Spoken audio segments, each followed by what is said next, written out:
Letícia, tá me ouvindo? Valéria, boa tarde. Eu não sei se vocês estão me ouvindo. Se quiser dar um ok se o som tá chegando. Temos som?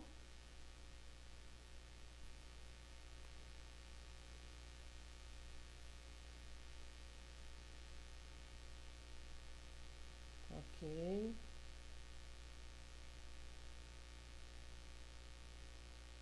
Ah, beleza. É que o meu fone ele tava com um probleminha, mas que bom que vocês estão ouvindo. Boa tarde, pessoal. Eu, a gente entrou pontualmente às 16 horas. Para a gente ter todo o tempo do mundo, eu vou já chamar a Márcia Sampaio para entrar aqui ao vivo com a gente. Enquanto ela entra, eu vou fazendo as apresentações. Vamos lá, vamos achar o chamado da Márcia aqui. Ok. Márcia deve estar chegando. A gente tem aqui. Oi, Mar, Oi, boa tudo tarde. bom? Tá me Tudo bom? ouvindo bem? Tô te ouvindo bem, Tá. tranquilo. Eu tô com o fone aqui, como ele tava meio esquisito, mas eu preferi usar.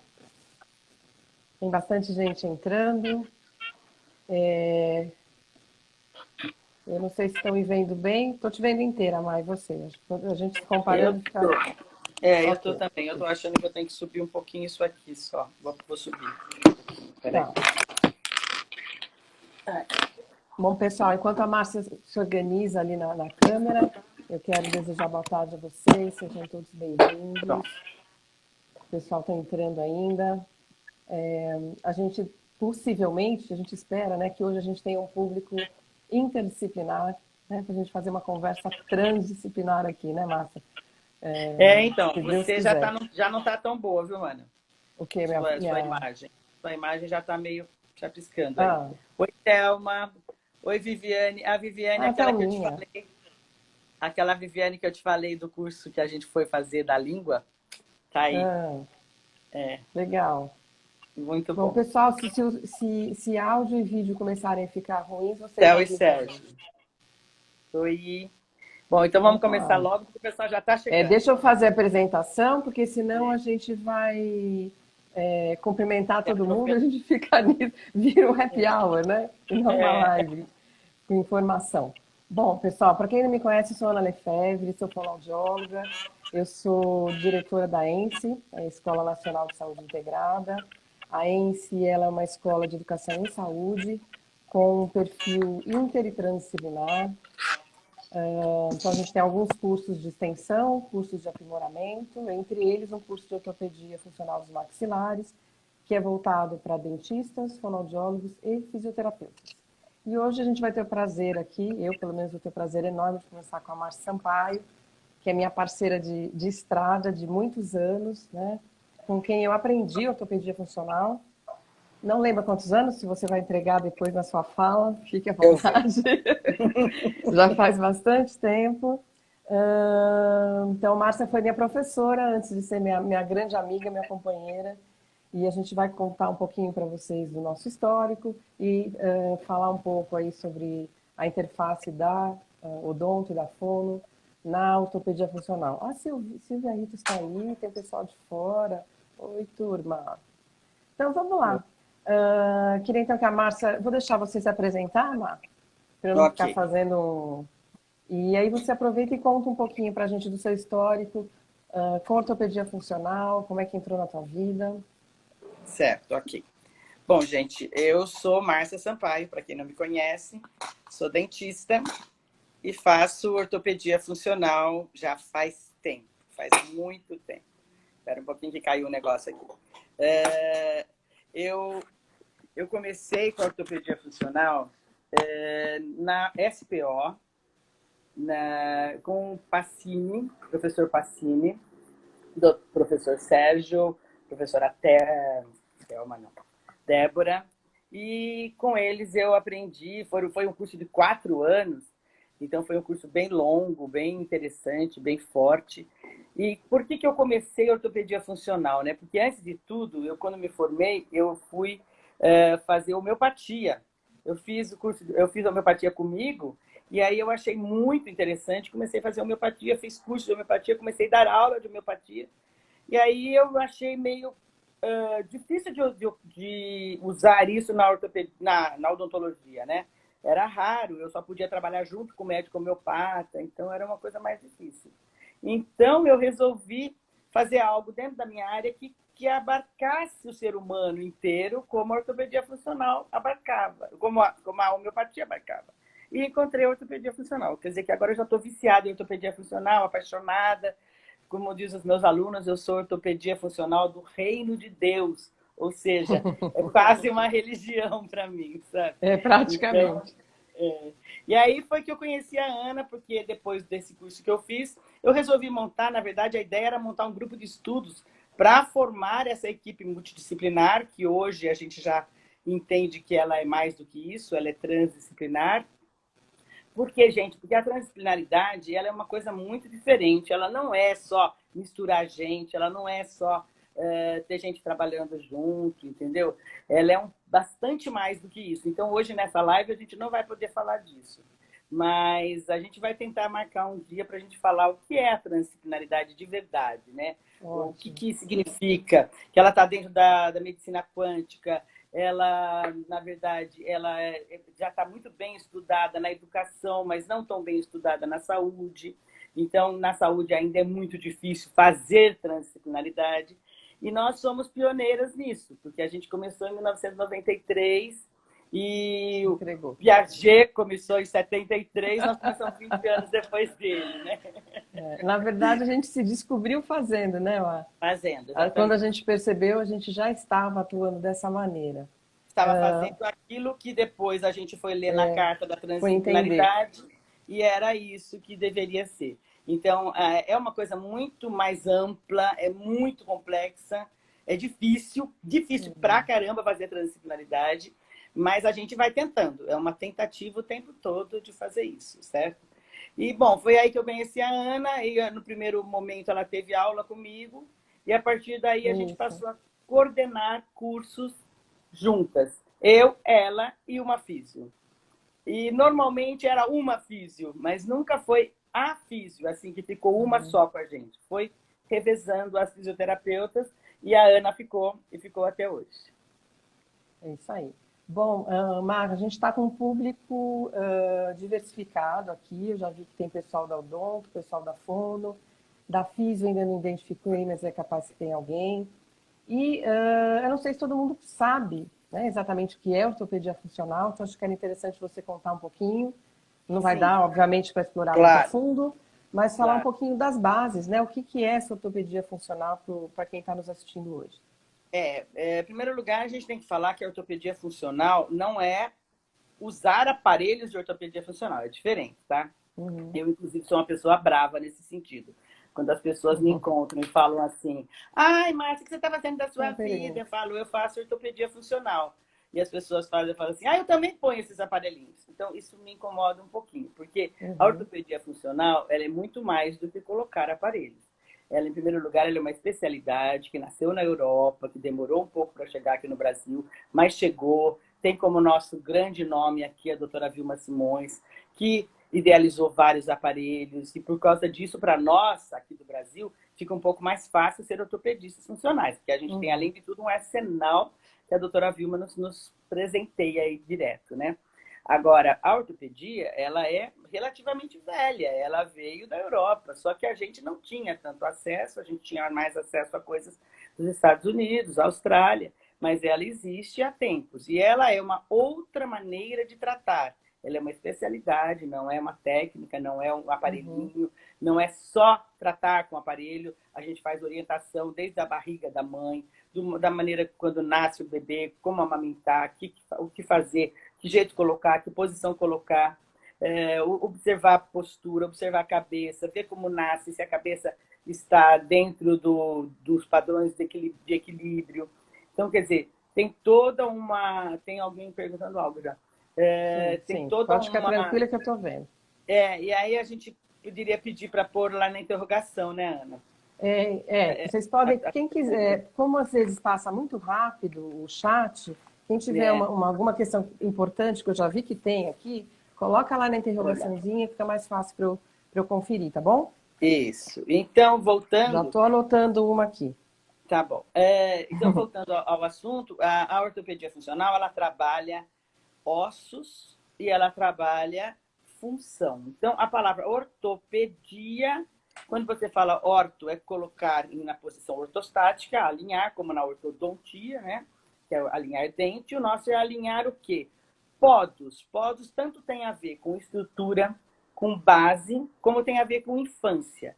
Então, na verdade, colocar no lugar as bases, as estruturas e também trabalhar mais precocemente, mais tempranamente, como a gente diz em espanhol, ou mais cedo, o mais cedo que a gente puder. E de que maneira? Funcionalmente.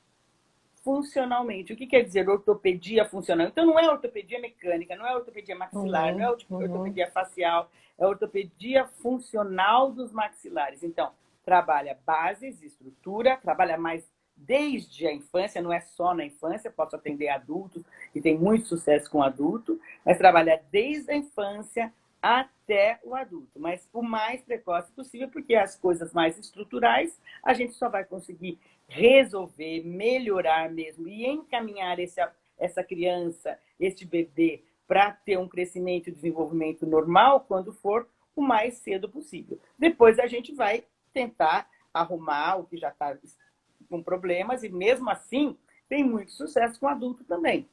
Tem muito sucesso com dores também. Tem muito sucesso com problemas musculares também. Por quê? Porque trabalha as bases funcionalmente. Então, ortopedia funcional dos maxilares. É isso que a gente faz. É isso aí. Pegando o gancho aí, Má, da conceituação, né, da ortopedia funcional, acho que é interessante a gente comentar que a ortopedia ela trabalha com excitação neural, né, com posição de mandíbula, e quem vai dar o tom da ortopedia é a função. Né? Eu queria que você falasse um pouquinho mais da importância da função, que eu acho que é aí que a gente liga, né, que a gente tem esse link legal de fono e odonto e também do fisioterapeuta. Olha, a Silvia está perguntando uma coisa aí que eu, por acaso, já li. Ah, tá. Então, não, ao contrário, pois, a pergunta dela, mas daqui a pouco eu te respondo. É que a gente, quando começou a fazer ortopedia funcional, eu especificamente, eu senti que se eu estou trabalhando com funções, eu não quero nem invadir a área da fono e, ao mesmo tempo, nem jogar para a fono os problemas que eu tive e que eu não consegui resolver. Então, o que a gente percebeu que era importante? Era realmente trabalhar juntos. Trabalhar juntas. Então, como nós vamos fazer isso, entendeu? Já que eu estou trabalhando função, ela também está trabalhando função. Então, da minha forma que eu estou trabalhando, com orientação, com o aparelho, com as peças do aparelho, com as excitações neurais que cada pecinha do aparelho vai dar para cada parte, para a língua, para as fáscias, para os músculos, para a própria postura, através dos próprios receptores, para ATM, ou seja, então tudo isso que eu estou dando com o aparelho, eu preciso da ajuda, ou seja, da companhia, do apoio da fonoaudióloga, entendeu? Não é simplesmente assim. Eu lembro que o meu professor brincava assim quando a gente fez ortopedia funcional. Então, esse caso, como está muito difícil resolver a função, você dá para aquela tua fono inimiga, aquela que te roubou o namorado, né? Exato, Então, exato. não é essa a intenção, entendeu? É justamente o contrário. É poder trabalhar desde o princípio com a fono, justamente para você não ficar jogando bomba na mão da fono. Ao contrário, eu estou trabalhando a estrutura e função. E ela vai trabalhar a função e a estrutura, que é a forma, né? Eu então, acho não que é aí, para descartar. então, eu acho que aí a Márcia está respondendo a pergunta da Da Silvia. Silvia, né? Né, Isso, Silvinha? Ela perguntou, não sei se vocês viram a pergunta dela, se o trabalho, como é um trabalho funcional, se ele dispensaria o trabalho do fonoaudiólogo. Né? Na maneira como a gente trabalha, de jeito algum. Né? Assim como eu posso dizer que a Márcia entende de função, é uma das dentistas que melhor pode falar de função e conversa pau a pau com o fonoaudiólogo ali na mesma com bastante pertinência, assim como eu sou capaz de sugerir uma série de coisas com relação aos aparelhos, né, porque são muitos anos trabalhando. nem por É, isso eu vou deixar de ter o meu olhar como fono e é, ela ser dentista e não precisar um do outro, né? Então, a e o forma que como a ela gente está querendo, trabalha, o que a Ana está dizendo é assim, a gente fazendo a avaliação juntas e vendo o que está acontecendo, então vamos supor, o problema é língua, então vai ser que tipo de aparelho? Vão ser alguns SNs, o SN2, ou o SN3, ou o SN6. Onde uhum, a gente vai colocar essa barra ondulada? Tem jeito de saber? Tem. Tem cefalometrias para a gente chegar a descobrir isso, o compasso articular da doutora Vilma Simões. E aí a gente faz o desenho e juntas a gente vai avaliar na boca.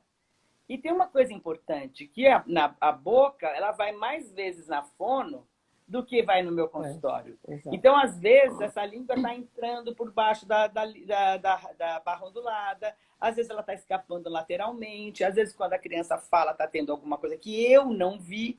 Então, isso é realmente trabalhar juntas, entendeu? A gente trabalha mesmo apoiando. Olha, Márcia, veja de novo essa barra ondulada que você fez, porque está tendo um escape aí. Então, essa é a diferença, entendeu? Então, com isso, a gente não está nenhuma jogando a bomba na mão de ninguém, entendeu? E E outra coisa nem, que e é nem fazendo o trabalho do o outro, trabalho né? do outro, pelo amor de Porque Deus, entendeu? eu Pelo amor acho que de Deus. talvez uma das grandes dificuldades no trabalho interdisciplinar e o transdisciplinar, porque ele prescinde dessa atuação conjunta, é a gente conseguir, né, entender qual é o espaço de cada profissional, falar sobre a mesma coisa, usar uma linguagem comum e sem melindres, porque é preciso a gente se despir de uma série de coisas para poder trabalhar de verdade Sim, dessa maneira, né? exatamente. Sem Isso é muito milindres, sério. sem melindres, sem considerar que algumas coisas são invasão, porque não é uma Exato, invasão você falar para mim que você viu algo que eu não vi, entendeu? exato. Então, não, e não é uma invasão você me dar opinião como fisioterapeuta, por exemplo. A gente tem fisioterapeuta na equipe também, no curso. Todo o curso é composto de fono, físio, dentista e o ortotécnico, que é a pessoa que O vai fazer o ortotécnico aparelho, que também. vai construir esse aparelho. Então, quando a gente está trabalhando juntos. Eu me lembro de um caso de um menino que ele tinha uma cabeça muito para baixo, e a gente colocou o aparelho e ele tinha uma mordida profunda, uma musculatura muito potente, e a gente colocou o aparelho e o menino começou muito bem. De repente, chegou um momento que ele começou a virar mais a cabeça. E a fisioterapeuta falou, vamos ver o que está acontecendo. Nós tivemos que interromper aquele aparelho, mudar de aparelho, fazer uma nova receita, um novo desenho e observar esse menino. E ela começou a tratar essa cervical, porque Uhum. senão eu não ia conseguir, porque estava muito difícil o aparelho sem o tratamento da cervical. Então, eu sou assim encantada com esse trabalho, assim, juntos. A gente vive no curso num mundo ideal, porque na vida real mesmo, eu não consigo ter o tempo todo o fisioterapeuta ao meu lado, eu não Isso. consigo ter o tempo todo a fono ao meu lado. E no curso a gente tem o ortotécnico, o fisioterapeuta, o fonoaudiólogo, assim, discutindo juntos, olhando a cefalometria, aqui assim, discutindo o que está acontecendo, entendeu? Então, isso é muito diferente, né? Bom, eu vou falar uma coisa assim. Eu aprendi com a fono muita coisa importante que eu preciso falar para vocês, porque eu acho que é importante para vocês. Vocês dentistas, que vocês fonos já sabem. Mas vocês dentistas que estão aqui, eu aprendi, por exemplo, a avaliar. A avaliar. Porque, por exemplo, é claro que eu sabia avaliar, claro que eu já fazia dinâmica mandibular, lateralidade, abertura e fechamento, protrusão, mastigação, verdeglutição. Mas eu aprendi uma coisa um pouco mais ampla. Eu aprendi, por exemplo, que eu só posso fazer deglutição com um copo de vidro, onde eu possa Você ver a sentar. criança fazer a sensação. Eu tenho que filmar, porque se eu não filmo, eu não vejo tudo. Eu preciso olhar de novo depois no filme.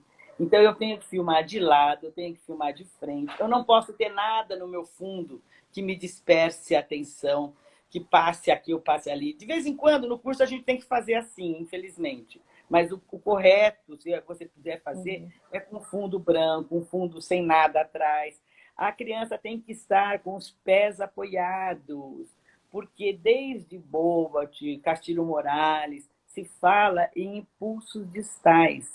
O bebê, desde que está na barriga, está fazendo impulsos distais que vão fortalecer a musculatura, que fazem parte lá no homúnculo de Penfield, eles são próximos e um dá força para o outro. Então, um bebê que tem problemas para deglutir, uma criança que tem problemas para segurar a saliva, você tem que fazer pressão na mão, nos pés, para que ele ajude a fazer o selamento labial, a fazer aquela pressão negativa da deglutição, para poder conseguir fazer essa pressão e deglutir corretamente, sem fazer sem usar toda a musculatura da mímica, sem fazer assim com o pescoço, né, que seria toda a deglutição atípica, né? Então, essa maneira de avaliar, eu aprendi com a fonoaudiologia, entendeu? Eu aprendi que o que é deglutição atípica é tudo que sair de uma deglutição e você simplesmente sela o lábio e deglute. Então, qualquer outra coisa que você vai fazer saindo disso, ela é atípica, é uma atipia, está fazendo de uma outra maneira. Agora, como é que eu vou poder saber se é atípica se eu colocar o paciente aqui deitado na cadeira de dentista e jogar água na boca dele? Entendeu? Está completamente errado. Eu tenho que fazer esse paciente, essa criança, esse adulto, seja quem for, estar numa posição com apoio de pés, com impulsos distais, exatamente, para ter todo esse sensorial aí integrado e, como está dizendo aqui a Carol, né? Exatamente. Carol Silvério, isso. A Carolzinha. Então, é isso mesmo. Então, a gente tem que estar numa postura adequada, e isso depois a gente tem que, quando vai fazer orientação de mastigação, fazer a mesma coisa. Pedir para a mãe colocar essa criança numa cadeirinha pequenininha, ou no cadeirote, quando é muito bebê, uma cadeirinha que ele possa apoiar os pés, para fazer tanto a deglutição quanto a mastigação. E a mastigação? Mastigação, mesma coisa. Eu preciso de uma mastigação bilateral alternada. Então, como é que eu vou fazer se a criança ficar assim, ó, na mesa e sem apoio no pé? Então, se eu tiver que orientar, eu vou ter que orientar também com esses princípios. Aí eu vou usar aquelas técnicas da criança quando é muito bebê, se ela é pegar o alimento, conhecer o alimento, colocar na boca, mas tudo isso com impulsos distais, com o pé apoiado aonde ele tiver que estar apoiado. Então, eu aprendi muito disso com a fonoaudiologia. Que tipo de exame pode fazer para respiração? Como a gente avalia a respiração quando você está em dúvida se ela é bucal ou se ela é mista? Como eu posso olhar o espelho, que hoje já não está sendo tão usado, mas que eu gostei muito quando eu conheci o espelho, que você podia medir quanto milimetrado, né? Milimetrado, quanto cada narina está funcionando mais, né? Que tipo de alimento era mais favorável. Nós testamos muitos alimentos, eu e a Ana. Na nossa tese de mestrado, a gente fez uma tese juntas, e a nossa tese é assim, relação dos desvios posturais com mastigação unilateral. Então, nós tínhamos um universo, dentro desse universo, nós tomamos os que tinham mastigação unilateral comprovadamente, que a gente fez comprovação mastigando, e aqueles que realmente tinham mastigação unilateral, a gente fez radiografia de corpo inteiro escaneada e fizemos filmes, provas com algodão, com apoio nos pés, deitado. Eles fizeram várias provas para ver e para tirar os problemas. Se fosse dos pés, então a gente tirava caminhando e depois voltando e fazendo uma massagem nos pés. Se fosse do ombro, a gente fazia ele deitado para a gente ver se existia uma diferença do ângulo crânio-escapular. E aí a gente ia retirando todas as variáveis. E, por fim, nós tivemos 31 indivíduos. Esses 31 indivíduos mastigando unilateralmente, encontramos 88% associado à escoliose, no meu caso, que eu trabalhava com a estrutura, com a postura. E a Ana trabalhando com esse indivíduo em movimento, mastigando, e fazendo a filmagem desse indivíduo mastigando. Então, foi um trabalho maravilhoso, que a gente tem um orgulho dele até hoje, porque tem muita coisa ali dentro, muito importante. E a gente trabalhou, foi tirando essas interferências, né, da onde era o captor. E nós chegamos a uma conclusão que uma criança pode ter vários captores. Ela pode ter uma cicatriz, ela pode ter um olho dominante, ela pode ter um pé cavo e outro varo, ela pode ter os dois pés cavos, ela pode ter realmente uma mastigação unilateral que fez um processo de cima para baixo. Ela pode ter um problema, um desvio na pelve. Então, nós descobrimos que a gente não pode falar assim, ai, mastigou à direita, o desvio é para a direita. Não é assim que funciona. É individual, cada um tem o seu detalhe, entendeu? Bom, e daí dessa tese a gente saiu também uma outra coisa que uma hora a gente vai comentar, né, Ana? Isso. Vamos ver se der tempo na verdade, a gente tem que marcar uma outra live para isso, né? Bom, mas eu sei, porque eu te conheço há bastante tempo, né? Você já entregou aí, eu não vou repetir a data, mas assim como para você, essa convivência, né, trouxe uma série de diferenciais aí na atuação. Para mim também, na atuação fonoaudiológica, a ortopedia trouxe algumas coisas que foram super importantes. Eu acho que é como você falou no início, né? A ortopedia ela não é uma técnica só, né? Ela é mais do que isso. Ela traz conceitos que, uma vez que a gente se apropria deles, a gente leva para o resto da vida. Então, o meu entendimento de função, de crescimento e desenvolvimento craniofacial, ele é um antes e outro depois da ortopedia, né? Então, o fonoaudiólogo que não conhece leis planas, convido a ler o livro, né? Entender leis planas, lei de crescimento. No mínimo, né? No mínimo. Porque é algo super fácil, tranquilo e é totalmente funcional, né? Então faz a gente entender de forma bastante tranquila o conceito, né? Um conceito que é básico para a ortopedia funcional. Fácil, né, Ana? É fácil, mas quando você consegue a compreensão, né? Porque Sim. se você... É uma coisa que está ali, está visível, e que ele colocou aí, como ele enunciou a lei, né? Mas é bem difícil de você passar a mudar a sua vida e olhar, né? Demora bastante para você. Eu acho que para o fonoaudiólogo é mais fácil do que para o dentista. Pode ser. Arrisco dizer que é isso. Eu acho que a gente já está treinado. O fonoaudiólogo está desculpada, Renata, pela risada. Tá ótimo. O fonoaudiólogo ele já é ensinado a ver função. Então, na verdade, para mim, que é um autor, vamos chamar, não sei nem o que chamar, né? O Grande Planas, é um mestre, né? Porque na verdade ele fala de desenvolvimento com uma fala muito palatável para o fonoaudiólogo. Isso é verdade. Então, isso conversa com a gente. Ele parece uma né? conversa. Né? Ele conversa com a gente. Isso é muito interessante. E ele traz um recurso da avaliação dos ângulos funcionais mastigatórios, que eu incluí na minha prática, e a gente incluiu no curso de ortopedia, já lá no início, como mais um recurso para agregar no diagnóstico fonoaudiológico das alterações miofuncionais. Então, tem essa questão do entendimento, né, do desenvolvimento craniofacial e um recurso de avaliação que você pode registrar, que é muito bacana. Além disso, a gente fez um recurso depois, né? A gente criou o nosso protocolo em função dessa combinação de fono, físio e odontologia, né? A própria cefalometria, né? Para quem não sabe, na ortopedia funcional a gente não usa aquela cefalometria padrão USP ou aquelas mais comuns que o fonoaudiólogo aprende, quando aprende, mas a gente utiliza outros conceitos, utiliza muito a cefalometria de Binder, né, que eu gosto bastante, porque Binder ele vai relacionar a base óssea, e para nós, fonoaudiólogos, muito mais importante, acho que eu não sei se você falou isso, Márcia, quando você definiu ortopedia, deve ter dito, possivelmente estava lendo alguma coisa, mas mais importante do que olhar a posição do dente é a relação entre maxila e mandíbula.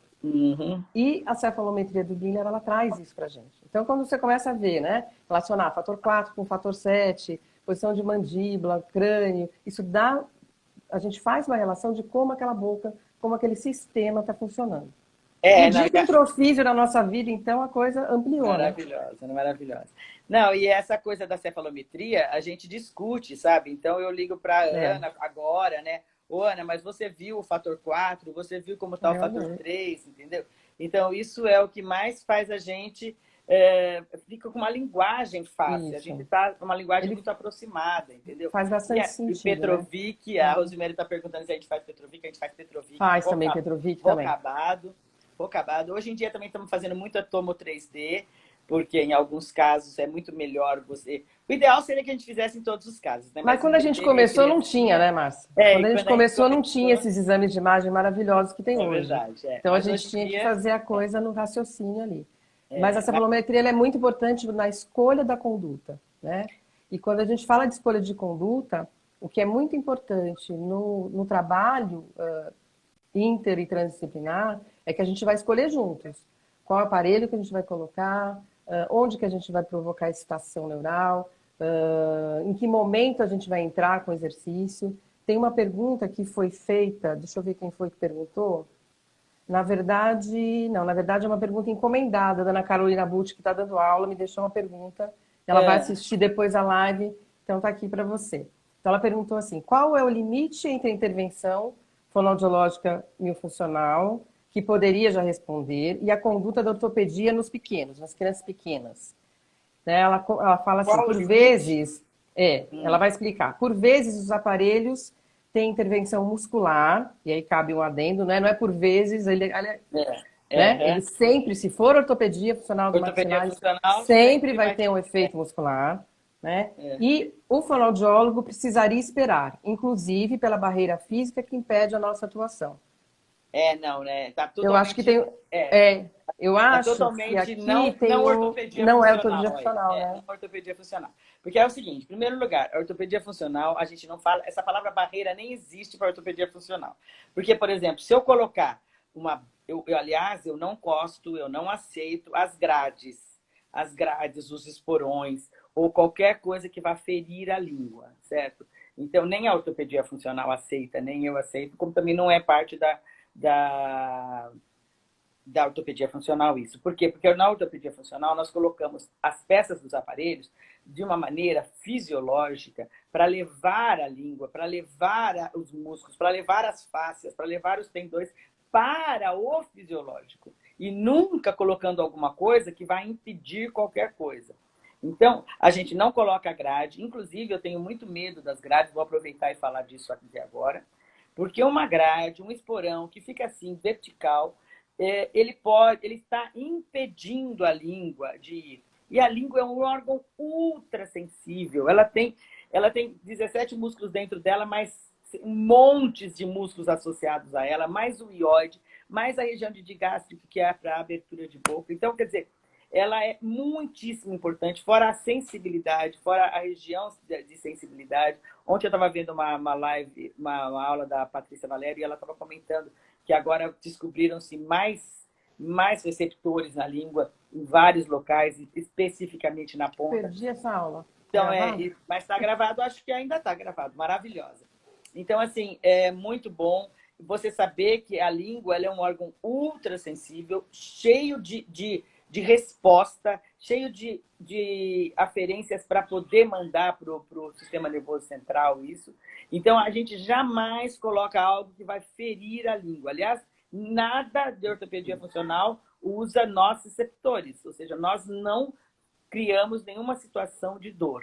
E se por um acaso acontecer, tem algum erro na confecção desse aparelho, porque o aparelho não foi feito para passar dor. E para o caso da fono, quando você coloca o... obrigada, Patrícia. Tá avisando que... Não, a Patrícia Valente está avisando que a Falando Patrícia... da Valéria. Então, assim... E para o caso das fonos, a Ana, por exemplo, ela trabalha muitas vezes com o aparelho em boca, não é, Ana? Conta para nós.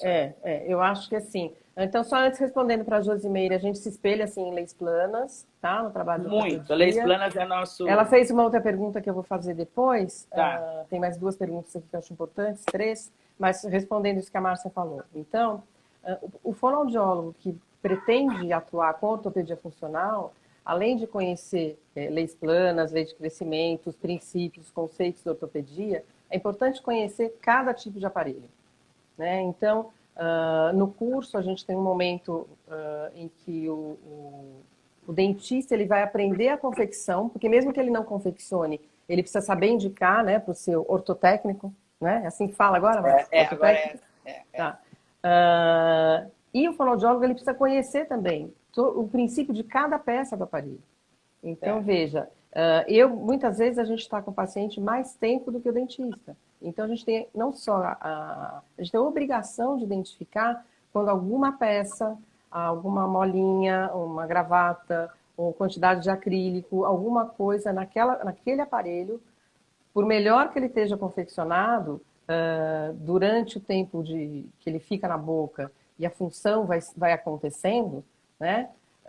Ele pode começar a provocar alguma iatrogenia, pode trazer alguma, algum desvio aí do tratamento. Então a gente precisa saber identificar Isso essas normalmente, alterações isso normalmente é e muito raro num aparelho bem confeccionado. sim, é Mas raro, pode mas pode acontecer da acontecer. criança dormir sobre ele, pode acontecer Sim, de se colocar no bolso. E aí acontece alguma coisa que eu não estou vendo, eu não estou vendo, eu não é. estou vendo esse paciente todos os dias. E a fono, de repente, ela pode estar vendo mais vezes, né? Agora Eu eu fugi da tua pergunta, né, Márcio? Que não era para eu falar desculpa do erro. só, desculpa só que eu Na, também agora me lembrei de algo que eu porque, preciso falar. na E continuando da... verdade, Pode falar. deixa anotado, você quer falar Tá, das tá. barras? A gente fala Isso, depois. isso. Então, na verdade, a Márcia estava me falando, não era para eu falar do erro, né? Que ela disse que eu faço exercício com o aparelho. Então, Isso. veja, se eu entendo a função de cada peça e qual o objetivo daquele aparelho, eu vou poder propor a minha terapia com e sem aparelho na boca, né? Porque se eu tenho um aparelho que vai direcionar a força de crescimento, eu posso ter um ganho com algum tipo de exercício com aquele aparelho dentro da boca. Eu não preciso tirar ele todas as vezes que eu vou fazer algum tipo de exercício, né? Se eu for trabalhar com alimento, eu vou tirar o aparelho. Mas se eu for trabalhar com água, eu posso muitas vezes treinar uma deglutição com o aparelho na boca. Se aquele aparelho me traz um bom posicionamento de língua. Então, isso só é possível se a gente entender, né? Cada tipo de aparelho, cada peça, né? E qual o objetivo dele na boca daquele paciente naquele momento. Tá certo. Era Então, isso? eu queria comentar o seguinte, que eu estava falando da barra ondulada e falando da grade, né? Na ortopedia funcional, a gente usa uma barra ondulada que ela é um orientador de língua, né? Ela vai Uhum. orientar a língua a ir para o lugar que deveria estar. E essa coisa de usar a grade, ou um impedimento, ou uma barreira, você pode, inclusive, fazer com que essa língua, que é muito sensível, se posicione mais atrás. E ela pode começar a criar um distúrbio que lá no futuro pode vir a virar uma apneia do sono. Ou Assim. até, nesse momento também, a criança que está dormindo e que está jogando a língua muito para trás e, de repente, ela dorme em supino, fica assim deitada com a língua super jogada para trás por causa do aparelho que causou isso. Então, isso não é ortopedia funcional. Ortopedia funcional jamais faria algo desse jeito, entendeu? Jamais criaria uma situação dessa maneira, certo? E aí, A Sônia perguntou, já faz um tempinho, se a ortopedia ela poderia evitar uma cirurgia. olha, essa é a ideia, entendeu? Porque aquilo que pode ser uma mastigação unilateral, um desvio de linha média, uma pequena mordida aberta, pode se tornar algo estrutural se você não tratar bem cedo, bem precocemente. Então, jamais dizer vou esperar, jamais falar não, isso é para mais tarde. Tudo que eu puder tratar até 6 anos de idade é o ideal. A gente hoje está trabalhando também, está estudando osteopatia em bebês. Então, você tem que observar o bebê desde que ele nasce, como é que está a cabeça, se teve algum desvio, se aconteceu um desvio dentro da barriga, se ele ficou com um lado mais pressionado do que o outro. E isso tudo a gente tem que observar. Claro que eu não vou tratar, eu vou mandar para um osteopata, óbvio. Mas a gente também, trabalhando junto com o osteopata, a gente pede para a mãe, para a hora que o bebê nascer, fazer a observação. Aí, depois, no máximo 30 dias, a gente tem que ver de novo. Por que tem que ver de novo? Porque algumas coisas que ocorrem aí, no crânio, neste momento, como uma rotação de occipital para frente, sobe a sincondrose esfenooccipital, de repente essa sincondrose movimenta, de repente não, ela vai movimentar o esfenoide. O esfenoide vai jogar os temporais mais para fora. Esse temporal vai atuar no olho e no palato, trazendo o palato daquele lado mais para baixo. Então, imagina que essa criança vai acabar mastigando de um lado só. Então, por isso que eu tenho que ver o mais cedo possível e tratar tudo que eu puder fazer o mais cedo possível e junto com os outros profissionais. No caso de um bebezinho, o osteopata. Você pôs uma segunda pergunta ou é a mesma? Não, Ah, eu por que tenho que mais, dói a coluna? eu tenho algumas para vocês. Essa é uma É, da Renata, né? A Renata está Renata, perguntando se a Márcia já falou que é trabalha possível com usar adulto. ortopedia com adultos. Mas por Isso. que costuma se dizer que é só para criança? Acho que é importante a gente comentar Eu isso. tenho a impressão que aí existe um pouco de preconceito, existe um pouco de culpa nossa de ortopedia funcional, que a gente não se divulga Uhum, corretamente. E existe um preconceito mesmo, sabe? Porque, por exemplo, ortopedia é aparelho móvel é para criança. Sabe? Isso aí é conceito antigo, entendeu? É conceito que não tem nada a ver. Nós trabalhamos com aparelhos removíveis. Por quê? Porque nós trabalhamos bimaxilarmente. Como é que eu vou fazer uma coisa no osso com um bracket? Não vai ser no osso, vai ser no dente. Então, se eu quero mudar osso, levar a mandíbula para frente, levar a mandíbula para o lado direito, levar a mandíbula para o lado esquerdo, eu não posso fazer isso com brackets, entendeu?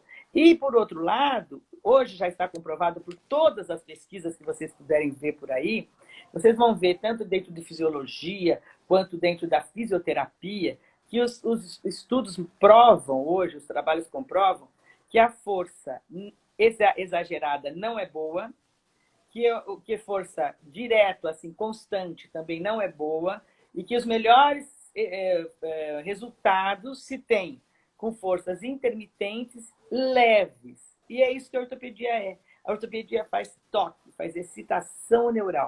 Então, a excitação neural, ela é um detalhe, um toque, um estímulo para devolver o normal, o natural, o fisiológico. Então, na verdade, isso pode ser feito em adulto? Claro. Vamos imaginar aqui que eu hoje fui num dentista e ele fez uma restauração para mim com umas coroas muito grandes, como se fosse de 6 anos de idade. Coroas lindas, com os desenhos maravilhosos. Só que eu tenho, não vou nem falar quanto, tenho X anos, entendeu? Eu não posso mais ter um, um dente com aquelas coroas, com aquelas cúspides, com aquelas vertentes maravilhosas. Eu tenho que ter tido dente que veio sendo desgastado, junto com a minha articulação, que também já está mais desgastada, junto com a minha musculatura, que não é a mesma de quando eu tinha 6 anos de idade. Então, esse dente, o que acontece? Ele vai ficar alto. Ficou alto, o que eu vou fazer? Ai, vai doer. Desvio para o outro lado.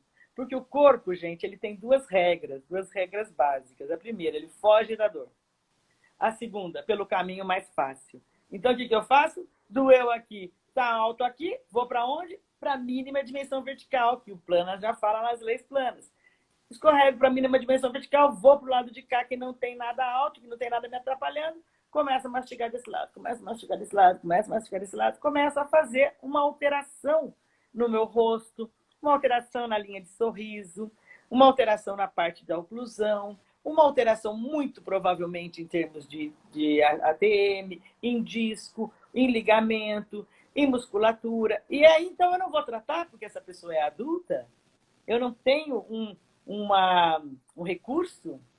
Eu tenho aparelhos que são ótimos recursos para o adulto, além de eu vou ensiná-lo a mastigar agora da posição correta, talvez, muito provavelmente, desgastar essa coroa que foi feita de um tamanho que não era para aquela pessoa, entendeu? Então, tudo isso vai trabalhando junto. E eu posso fazer isso aos 40, aos 50, em qualquer idade. Então, são várias possibilidades. Se você vai jogar futebol e machuca a perna, você não vai fazer fisioterapia? E você está com 40 anos e você não vai fazer fisioterapia? A ortopedia funcional é uma fisioterapia da boca. É uma fisioterapia que, junto com a fonoaudióloga e junto com o fisioterapeuta, vai trabalhar em qualquer idade. Entendeu? Então é isso. Isso responde a pergunta da Viviane também, que perguntou se era indicado para bebês. Então, Né? a gente não usa aparelho para Isso. bebês, entendeu? Tem que lembrar que a ortopedia funcional é Não é só muito aparelho. mais do que aparelho, entendeu? Ela é um olhar, ela é um olhar. Então, por exemplo, se eu for colocar uma prótese total, eu posso colocar essa prótese total com o olhar e com as leis e com a visão de ortopedia funcional. E se eu for fazer uma pista direta, eu vou fazer essa pista direta como um ajuste oclusal nessa criança, nesse bebê, ou nessa criança. No bebê é mais difícil, né? Mas na criança de 3, 3,5, 4, 4,5 anos. E o que eu faço no bebê? Eu faço orientação para a Promoção. mãe, eu faço orientação em todas as situações. A gente teve um pacientezinho juntos, né, com 5 meses de idade, lembra? O Theo. O Theo. Era um paciente bem bebezinho. E também tivemos o filho do Jean, também, que era o outro bebezinho, que tinha uma tendência à classe 3, bem bebê, que trabalhamos juntas. Alguns não precisam nem trabalhar juntos, alguns seria só uma orientação que a gente vai fazendo para a mãe, para o pai, orientando desde o bebezinho, aquela orientação, mais limpeza, mais milhões de coisas. E a gente trabalha junto com o odontopediatra que faz bebês também, entendeu? Então, a atriz que está cortando a nossa... É o horário, né? Daqui a pouco começa a cortar tudo mesmo. Para mim tá bom. Será que é para todo mundo? Não sei, eles começam, né? Começa a ter muita live, né? Não, ele começa a querer que a gente saia, né? Eu acho que é mais ou menos isso. Então, a gente vai trabalhar ou com o fisioterapeuta quando é bebê, com o fisioterapeuta de bebês. Depois a gente vai trabalhar com o odontopediatra que faz bebês. Depois a gente vai trabalhar com o pediatra.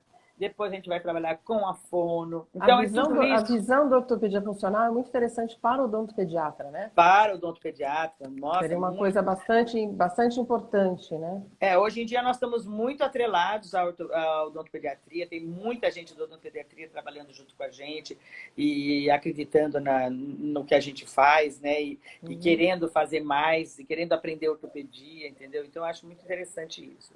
Teve alguém aqui atrás que perguntou também sobre criança com síndrome de Down. É verdade. Né? A gente não respondeu. Olha, tanto eu quanto a Ana, nós fizemos um curso com o Castilho Morales, que é com crianças com algum tipo de distúrbio.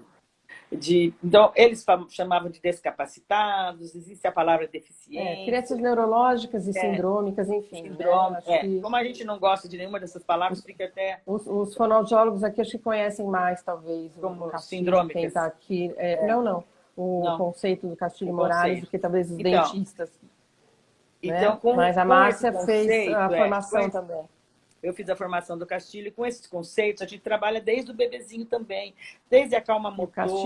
E o Castilho usava, né, as placas. Ele chamava de placas. As placas, que eram placas de Castilho Morales, entendeu? A gente raramente usa algum tipo de aparelho em bebês. Rarissimamente, certo? Mas as crianças sindrômicas e no síndrome de Down... Necessitam, síndrome de Down necessita. Eu tive alguns casos de síndrome de Down que trabalhamos mais com exercícios, mais com postura de cabeça, mais com coisas assim, sem colocar aparelho. Aí chega um momento que aí o aparelho é fundamental, tanto para a expansão, para melhorar a respiração. Uma coisa que eu lembro que há muitos anos, que a gente é velha, fica com essas coisas de muitos anos atrás. Né? Há muitos anos, eu tinha uma paciente que o filho dela era Down e ela estava fazendo aquele exercíciozinho de empurrar a linguinha para dentro. Então, e o menino cada vez afogava mais, porque naquele tempo eles ensinavam que a mãe tinha que fazer, ficar fazendo isso, empurrando a linguinha, para ele não colocar a língua para fora. Que, na verdade, esteticamente, né, o Down faz muito assim, né? Então, nesse sentido, eles estavam tentando fazer de uma maneira que ficasse mais bonitinho, né? Só que o menino estava se afogando cada vez mais. Então, aí a gente fez um recurso, um aparelho para isso, entendeu? A gente fez um recurso desse jeito, porque o bebê precisava expandir aquela maxila e não colocar a língua para dentro. A língua não estava cabendo ali. É claro que a língua do Down ele tem macroglossia e etc. Mas dá para fazer com ortopedia funcional muita coisa para crianças sindrômicas, para aprender a mastigar. E a gente tem todo um conceito, vai mudar o tipo de colher, vai mudar a maneira que vai amamentar, vai mudar a maneira que vai comer, vai colocar aquelas almofadas para fazer o endereçamento, ou seja, fazer a criança ficar de pé. Então, são vários conceitos atrelados aí, por isso que a gente vai falando em transdisciplinaridade, né? Porque vai lá no fisiatra, no neurólogo, que é o Castilho Morales, né? E seus conceitos.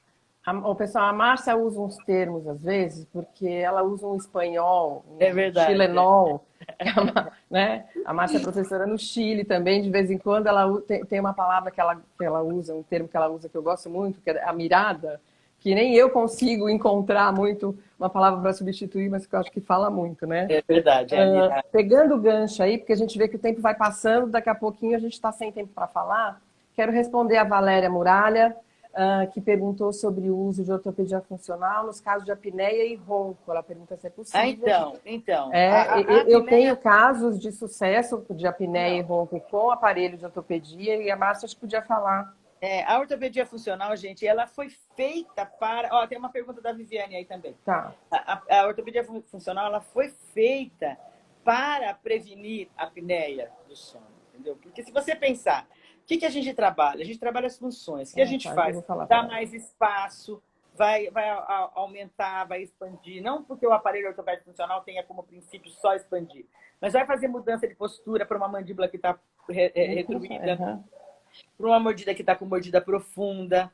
Então, fazendo tudo isso, nós, obviamente, vamos estar fazendo prevenção de apneia e ronco. Óbvio que há casos que são geneticamente tão já preparados para ser apneicos, que às vezes, com tudo que a gente faz, vai dar um adulto que, em um determinado momento, vai roncar e vai ter problema de apneia. Isso já é assim, porque a genética é muito forte, já nasceu com o pescoço mais grosso, já é de uma família que tem o palato mole já mais fechado, com uma lampate já bem pequenininho, né? Bem atrofiado, tem pouco espaço, tanto de língua quanto de lábio. Então, aí você pode expandir, você pode fazer mandíbula com mudança de postura, jogar a mandíbula para frente, e às vezes lá na frente nós vamos ter o problema. Mas isso são raros, são raros. A grande maioria, a ortopedia funcional já vai ser um estímulo para prevenir um apneico e roncador. Maravilha. E quando ele chega nessa condição, em alguns casos a gente consegue Se ele adaptar chega e nessa reverter condição, muito bem, se for sim, o caso de você trazer a mandíbula para frente, porque essa mudança de postura de mandíbula, ela abre o espaço da coluna aérea, né? Então, a pessoa começa a respirar melhor. Então, eu tenho alguns casos que eu tenho um sucesso com o uso deste conceito de ortopedia, tá? O nosso tempo está meio que estourando. está, Viviane, mas saudade de você. Vivi. Lembra da Viviane Cap? Você lembra quem é, Márcia? mas Depois eu te conto em então, off. Você vai tudo bem? lembrar. Tá bom. Vivi, olha Então, só. ela está A perguntando sobre a placa, placa. isso, ela tá falando que a placa ela vai tirar a sensibilidade. Na verdade, depende de como você faz essa placa. A gente costuma pedir para fazer na placa ranhuras que você pode simular a rugosidade do palato. Tá? Então, ela não deve ser uma Depende. placa Também lisa. E, Viviane, isso também não é ortopedia funcional, entendeu? Isso também não é ortopedia funcional. Isso são recursos que a gente até pode usar, não estou dizendo que é proibido usar, mas placas não são recursos ortopédicos funcionais, entendeu? A ortopedia funcional, por exemplo, ela deixa livre a região da papila. Ela coloca no máximo um laço frontal aí, ou uma mola frontal, dependendo do Mas quando a gente precisa de acrílico, a gente faz a pista no acrílico, né, Márcia? E aí, muitas vezes, a gente recorta também aí, se possível, entendeu? O acrílico nessa região. Porque, na verdade, o acrílico não é o mais usado. A gente usa muito fio, entendeu? Então, eu sou da opinião do quanto menos acrílico, melhor. Menos acrílico. Ou seja, é claro que há casos que eu preciso de mais tônico. Sim. Um aparelho mais tônico, mais plástico. Mais rígido também. Eu vou colocar mais acrílico. E, por exemplo, os aparelhos de planas, a pista indireta planas, ela é com bastante acrílico. Mas não é acrílico na região de papila, entendeu? É um acrílico numa posição que você vai fazer o quê? Vai orientar a função, orientar movimentos de lateralidade da mandíbula, orientar a dinâmica mandibular. É isso que o aparelho do planas, a pista indireta planas, ela faz, entendeu? Pessoal, o nosso tempo vai estourar. Eu vou depois pegar as perguntas aqui, tentar responder, mandar para vocês o que tiver. Tem duas coisas que eu queria tentar fechar ainda com a Márcia antes do nosso tempo esgotar. O vídeo vai ficar gravado, tá? Tem uma pergunta da Lívia e tem uma pergunta da Renata Santos. Então, a Lívia está dizendo que alguns ortodontistas não indicam utilizar aparelho em criança menor de 5 anos devido ao crescimento do palato, é Então, isso? mas é É porque outro os conceito, aparelhos né? que eles conhecem É não é outro um aparelho que conceito. acompanha o desenvolvimento da criança. O aparelho ortopédico funcional, ele acompanha o desenvolvimento da criança. Ele está mudando conforme a boca está mudando. Ele não é uma placa, ele não é uma férula, ele não é nada que está Uhum. prendendo o crescimento. Além do que, nós usamos muito poucos aparelhos nessa idade. A gente usa muito mais orientação, pistas diretas, ajuste oclusal. Então, aí não é tanto usar aparelho até essa idade. Nós vamos tratar nessa idade, É. mas não necessariamente estudo com aparelho.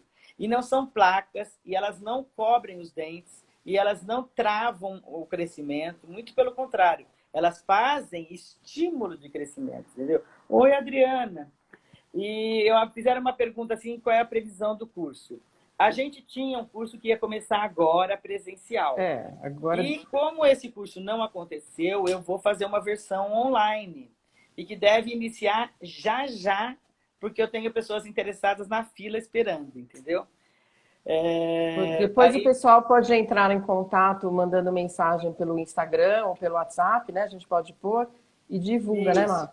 isso, e a A gente gente divulga. coloca aqui também. Entrem em contato, fiquem com o Tem uma nosso contato. Ó. perguntinha. Ai, a Cris Pivante tinha perguntado. Tá, mas acho que já respondeu, que também estava falando da síndrome de Down. Qualquer coisa a gente vê depois. Tem uma Então, provocação aqui, que a é, gente tem 2 minutos para responder, ó, três. esses são meus dois Instagrams, o M Sampaio Ortopedia Funcional e o MAS Ortopedia Funcional.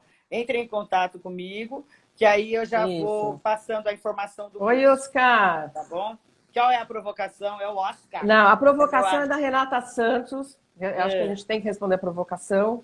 Renata, eu estou é, chamando de provocação porque eu me sinto provocada com a situação, viu? é. Essa febre que a gente tem hoje da ortodontia miofuncional, ela quer saber a nossa opinião. Então, isso aí nem existe, Ai, na verdade, né? é. Desculpa, assim, esse nome, ortopedia miofuncional, quer dizer, eu vou falar uma coisa assim, eu não quero discutir essas coisas ainda, porque eu não sei o que é.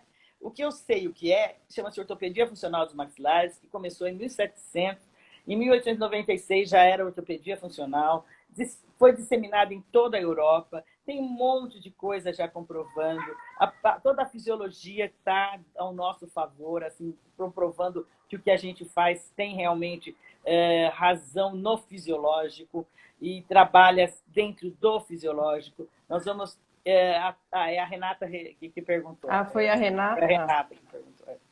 Então, assim, o que eu quero acho que. dizer é que assim, você criar uma coisa hoje e usar aparelhos rígidos e usar aparelhos que cobrem o dente, entendeu? É meio um pouco fora do que nós estamos falando. Nós estamos falando em algo que são estímulos neurais, excitação neural, aferência para levar ao fisiológico, entendeu? E a gente trabalha junto com a fono, junto com o físio e junto com o nosso ortotécnico para fazer com que cada pecinha venha a ser de acordo com o que a doutora Vilma desenhou, com o que o Frankel desenhou, com o que o Planas desenhou, com o que o Bindler, aliás, eu amo os aparelhos de Bindler, amo. Então, cada detalhe do aparelho, ele tem uma excitação neural já desenhada, já estudada, já planejada, para dar o quê? Para dar estímulo de crescimento. Nunca nós vamos parar o crescimento, entendeu? E sem dor, sem nocepção, sem apertar, sem fazer força e sem ficar constantemente empurrando qualquer coisa, entendeu? Então É isso é aí. isso. Entendeu? Essa é a diferença. Bom, Bom, eu vou infelizmente, só falar uma 60 coisa para minutos passam voando, hein? Só vou Tem um deixar uma minuto. dica aqui. Vou deixar uma dica aqui. Nós temos um trabalho que, quando a gente quer mudar a mastigação, que a gente não gosta do Clamp. Clamp é um bom aparelho, só que ele é bem tônico. E nós temos aparelhos mais elásticos, que eu gosto um pouco mais, entendeu? Mas gosto do Clamp também, é um bom aparelho. Eu me dou bem mais com os mais elásticos, ou menos plásticos, entendeu? Menos tônicos também. Bom, e só para falar, a gente tem um trabalho que fala muito de como fazer o paciente mastigar do lado que a gente está precisando naquele caso. E é um trabalho muito legal, chama Mudança de Posturas Simétricas. Eu já fiz uma publicação de uma parte, pelo menos dele, no livro ortodontia e ortopedia funcional na dentição decídua, no meu capítulo do livro. E eu e a Ana que criamos isso e já fizemos... Tem um artigo também no já revista, mas temos já o faz tempo, artigo. não lembro. E nós fizemos várias vezes, em várias situações, em vários cursos.